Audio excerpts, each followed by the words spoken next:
Halo, selamat berjumpa kembali dengan berdialog sendiri bersama Mas Kicu. Hari ini pembahasannya berat kayaknya, soal kemelekatan. Ya, Mas Kicu tiba-tiba kepengen membahas ini karena kemarin bikin podcast juga sama teman soal kemelekatan gitu ya. Dimulai dari ini kali ya, kalimat yang kalian juga tahu gitu ya, bahwa di dunia ini nggak ada yang abadi. Kalian pasti tahu lah itu. Cuma sadar atau enggak gitu kan, itu yang menjadi pertanyaan ya. Seringkali kita tidak menyadari makna sebenarnya dari kalimat itu gitu. Sampai akhirnya kita harus menghadapi situasi atau keadaan yang mungkin kayak kehilangan gitu, yang membuat kita akhirnya sadar betul bahwa memang nggak ada yang abadi di dunia ini. Ya mungkin aku mau mulai dari dari pengalaman aku. Jadi suatu ketika aku itu sempat mengalami kegalauan lah, dan aku mencoba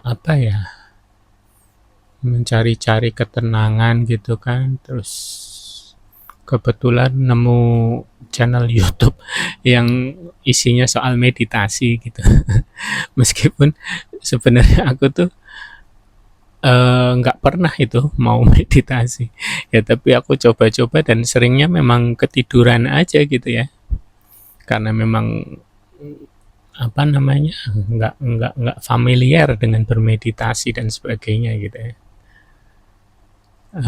Salah satunya itu soal trauma masa kecil, inner child trauma gitu ya.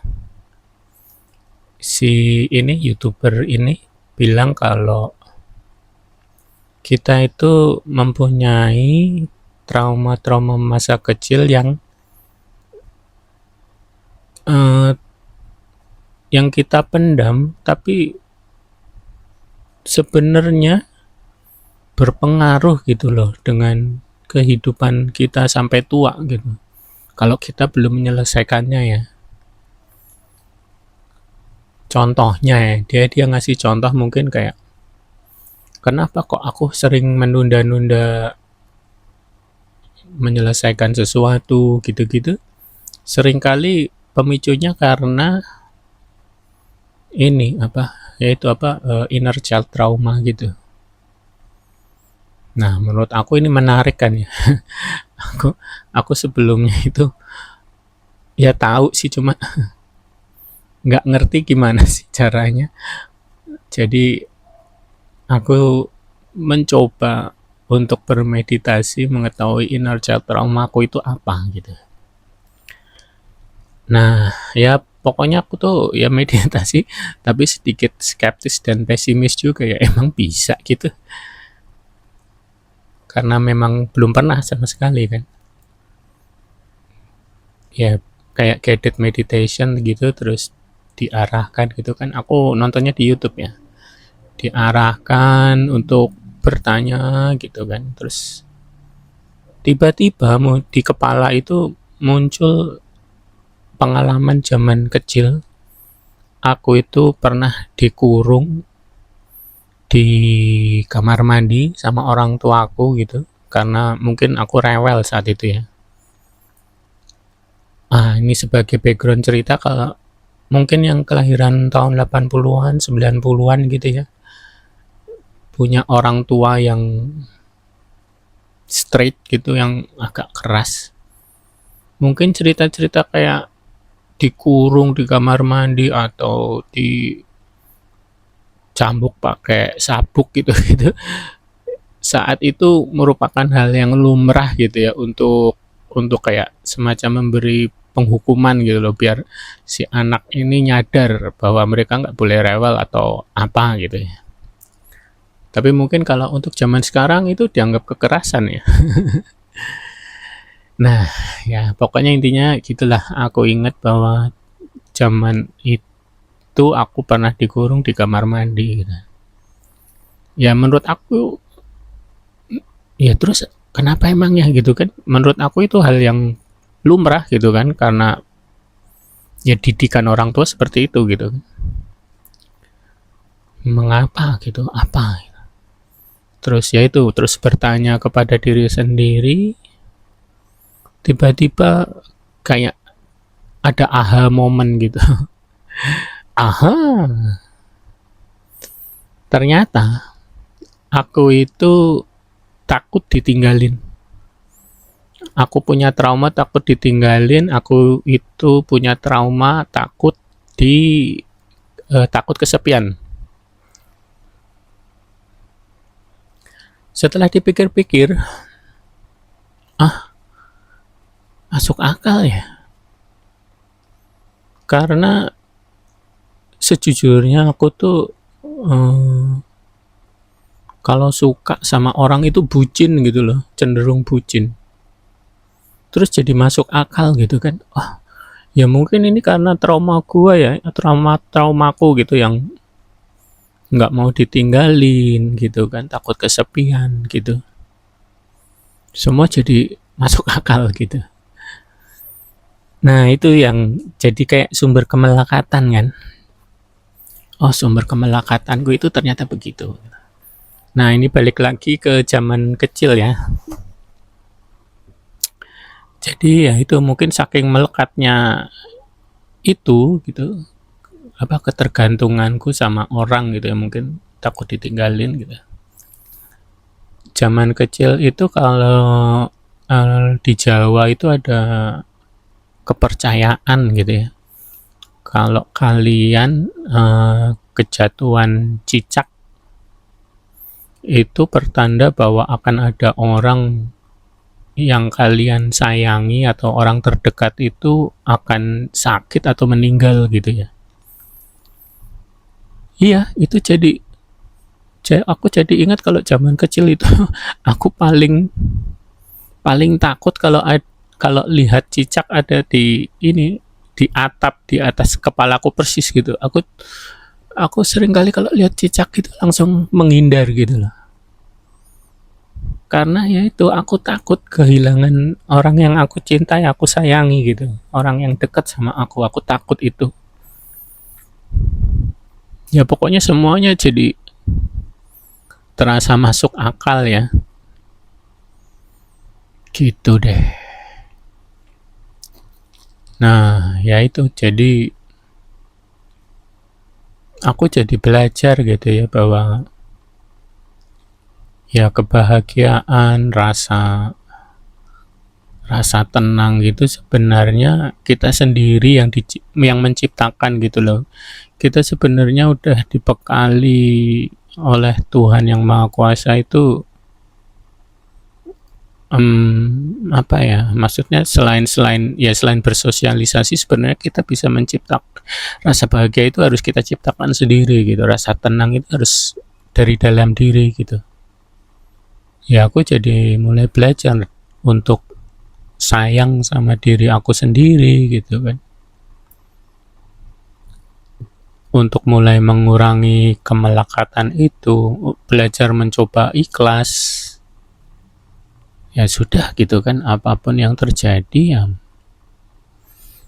ya memang kehendaknya. Kalau kalau kita merasa bahwa kita sudah melakukan yang terbaik, ya kita harus ikhlas gitu. Itu yang satu ya. Terus ada satu lagi nih tipe kemelekatanku ini. Jadi aku itu koleksi kayak kaset, CD, piringan hitam gitu ya.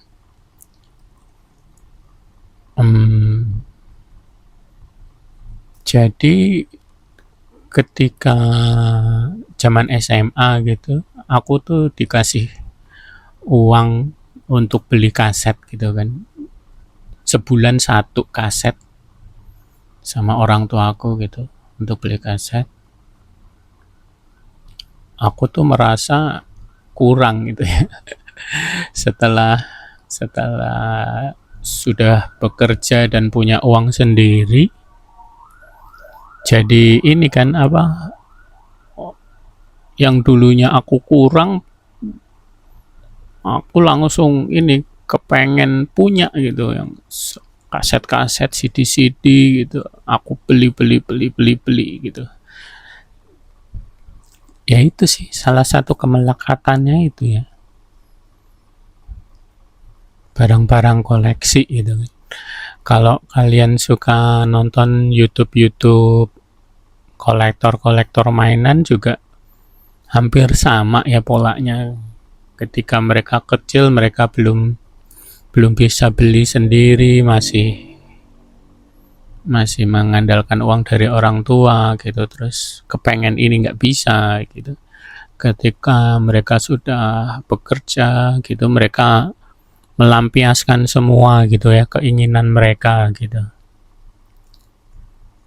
Nah itu sih salah satu kemelekatan lah ya. Itu apalagi ya? Ya mungkin kalau sekarang kayak peridolan, kayak idol K-pop gitu-gitu juga sama ya. Kita attach gitu, punya emotional attach. Nah ini uniknya idol kayak dari Korea, Jepang gitu kan. Mereka punya apa?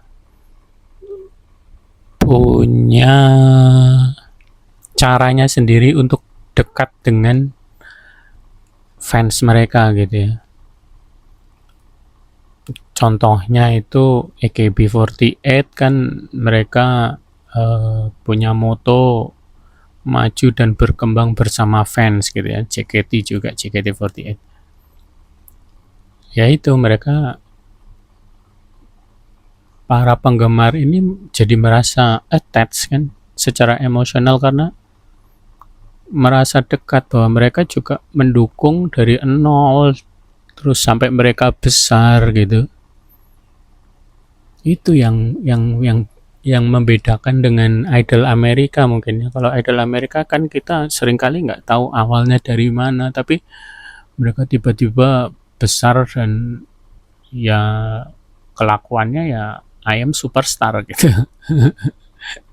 mungkin mungkin beda dengan idol-idol K-pop gitu ya, yang ya kelihatan masih manusia lah gitu.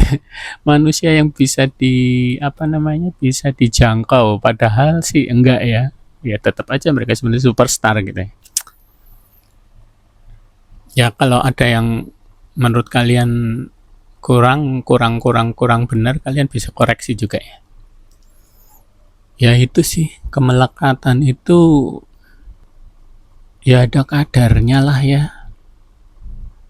Karena memang ya sudah sedari awal kita sudah diingatkan bahwa nggak ada yang abadi sih di dunia ini gitu. Nah, yang terakhir ini kisah apa, kemelekatan yang ultimate dari diriku, yaitu aku tuh sebelum di layoff, aku itu sudah bekerja di perusahaan yang kemarin tutup itu selama 13 tahun gitu ya. Ya aku pengen merasa nyaman aja sih sebenarnya. Siapa sih yang nggak kepengen merasa nyaman gitu bekerja gitu. Dan aku emang nyaman gitu ya.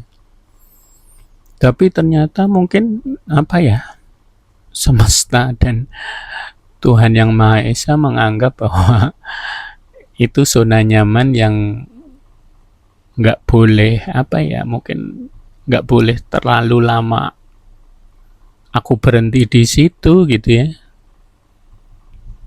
Zona nyaman itu mungkin kemelekatan yang ultimate gitu, benar-benar memanjakan kita gitu ya. Akhirnya akan ada masanya ketika kita harus keluar dari zona nyaman, dari kemelekatan itu, untuk kita belajar ikhlas, belajar bahwa segala usaha yang kita usahakan itu pada akhirnya hasilnya yang menentukan ya yang maha kuasa gitu. Kita hanya bisa mengontrol apa yang kita kontrol, berusaha gitu ya, mengusahakan. Tapi untuk hasilnya ya sudah, harus kita ikhlaskan gitu. Iya sih, ngomong emang paling enak. Ngomong paling gampang gitu ya. Tapi ya aku aja masih susah loh mengikhlaskan. Meskipun aku ya lumayan udah sadar gitu kan, cuma susah lah pasti itu. Itu pelajaran yang susah, mengikhlaskan itu. Ya karena balik lagi kita nggak punya kontrol sama sekali gitu loh. Siapa sih yang mau nggak punya kontrol? Tapi ya laki-laki ya itulah. Memang kita nggak punya kontrol atas hasil. Kita hanya bisa mengusahakan apa yang bisa kita usahakan aja. Begitu. Dan ada cerita soal cincin Raja Salomo ya, yang aku ingat itu. Di cincinnya itu ada tulisan yang ketika Raja Salomo sedih, dia membaca tulisan itu jadi bahagia gitu. Tapi ketika dia bahagia membaca tulisan itu juga dia jadi sedih juga gitu. Tulisannya itu ya, segala sesuatu ini akan berakhir, akan berlalu gitu ya. Ya itu sih memang benar. Kalau kalian mungkin sedang ada di masa-masa sulit gitu ya, ingatlah bahwa segala sesuatunya, segala kesulitan, kesedihan ini pasti akan berlalu. Dan yang lagi merasa jaya happy ya kalian harus tetap stay humble kali ya, karena ya ini semua akan berlalu gitu. Kita nggak akan pernah tahu kapan itu semua diambil lagi sama yang kuasa gitu. Gitu deh. Itu aja kali ya curhat saat ini. Aku juga masih dalam tahap belajar, masih sering bingung juga gitu. Mungkin kalau ada yang komen dan memberikan pengalamannya juga, mungkin bisa menjadi pembelajaran juga buat aku gitu. Dan untuk kalian yang mau beli kaos Kiskicu, bisa klik deskripsi juga, ada linknya di situ. Terus semoga subscribernya bertambah. Tolong subscribe, like, komen, dan share ya. Sekarang subscribernya ada 6, lumayan. Dan ya sudah sih, gitu aja. Terima kasih.